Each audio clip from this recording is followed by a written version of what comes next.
Radio.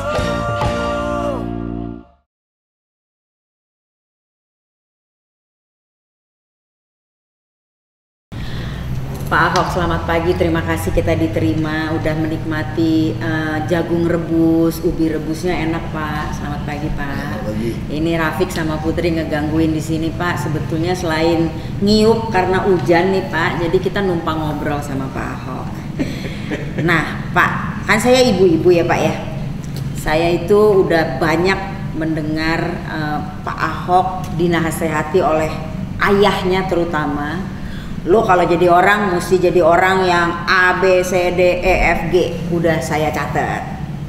Tapi kita nggak pernah tuh nemuin Pak Ahok kalau lagi nasehatin anaknya mau jadi apa. Kan walaupun sibuk sempet dong Fik ya. Iya. Ketemu sama anak. Pasti sama anak dinasehatin kan. Bukan hanya ditanya bikin PR udah apa belum. Nasehatnya apa sih Pak? Saya nggak pernah minta anak saya mau jadi apa. Nasihat saya sama mereka itu, apapun kondisi hidup kamu, karena dunia ini berubah gitu cepat. Di zaman generasi kamu, teknologi gitu cepat. Yang paling penting buat kamu punya dasar. Itu firman Tuhan. Makanya saya harap anak saya itu tiap hari baca firman Tuhan, dia gumulin.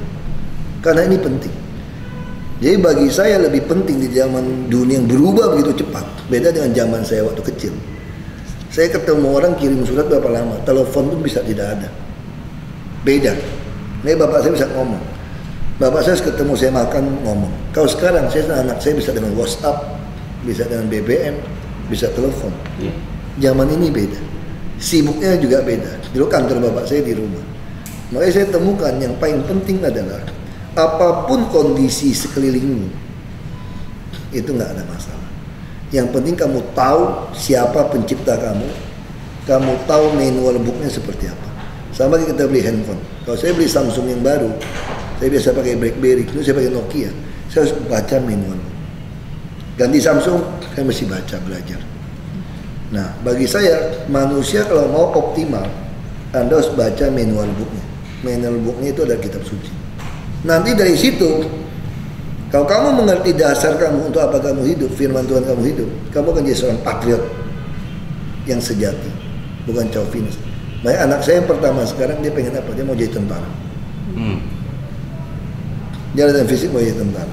Saya kasih tahu kamu mesti pull up 12 kali.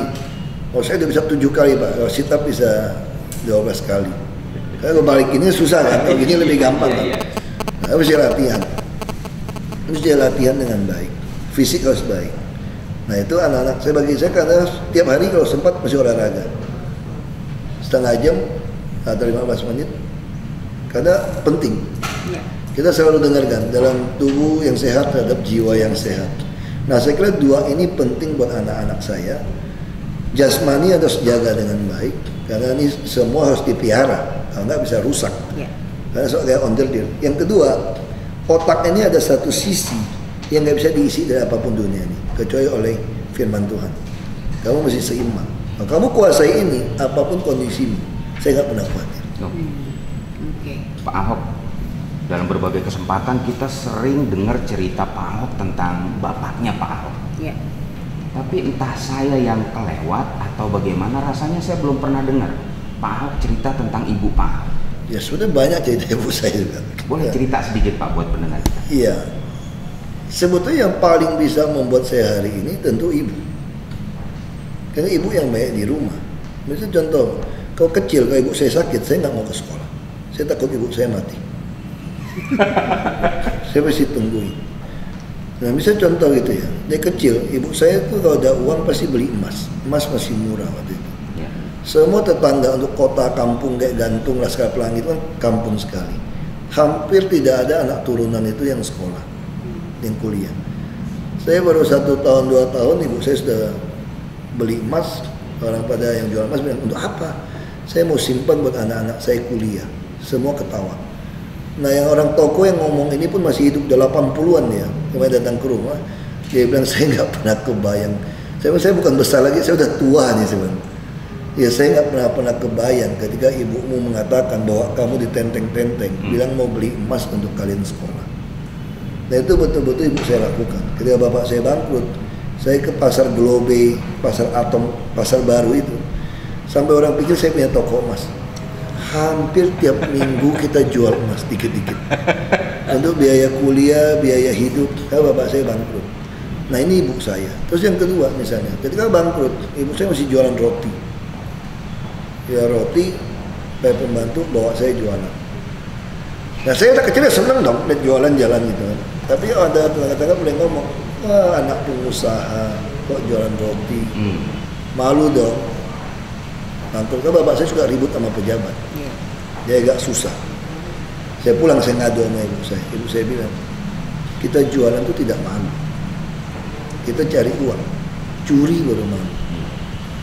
Lalu kemudian kue ibu saya ini cukup baik, enak. Nah adiknya itu menikah sama orang yang punya pabrik roti. Adik perempuannya, sama ipar-iparnya tinggal. Terus satu hari ibu saya tidak jualan roti lagi. Saya tanya kenapa mama nggak mau jual? Kan laku mah, untung. Ibu saya bilang karena tantemu sudah diocein dari ipar-iparnya.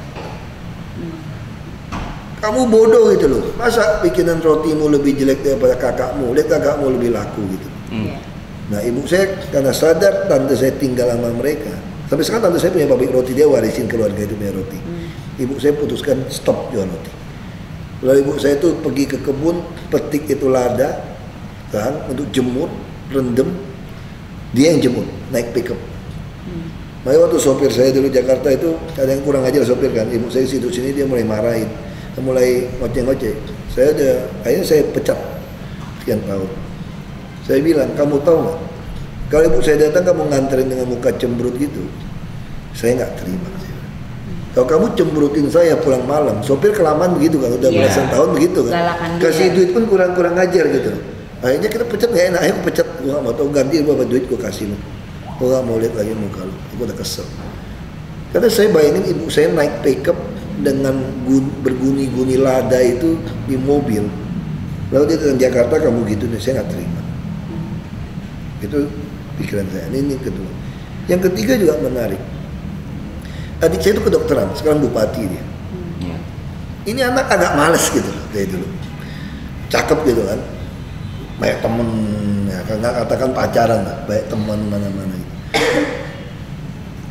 Kedokteran swasta itu mesti ujian nasional, ujian negara. Bayangin, angkatan 86, kowasnya sama angkatan 92. Kamu kira-kira parah nggak nih? Udah mau jadi mahasiswa abadi itu nggak lama itu. Lalu sampai itu diajak temannya jadi salesnya Auto 2000 Toyota. Jualan kijang dulu paling top. Nah kalau jualan kan gampang kan, mencari list orang-orang yang kamu kenal kan? Ya tentu dia kenal orang-orang Belitung dong, bos-bos Belitung yang di Jakarta. Ya dia minta janjian tangannya. Oh ini kan tahu anak pengusaha nih, ya terima. Kan ada juga pengusaha yang agak nakal kan. Suruh datang ditungguin berjam-jam gitu, sengaja dong. Kamu sales. Nah terus nanti udah ngomong, kamu tahu nggak tuh anak siapa?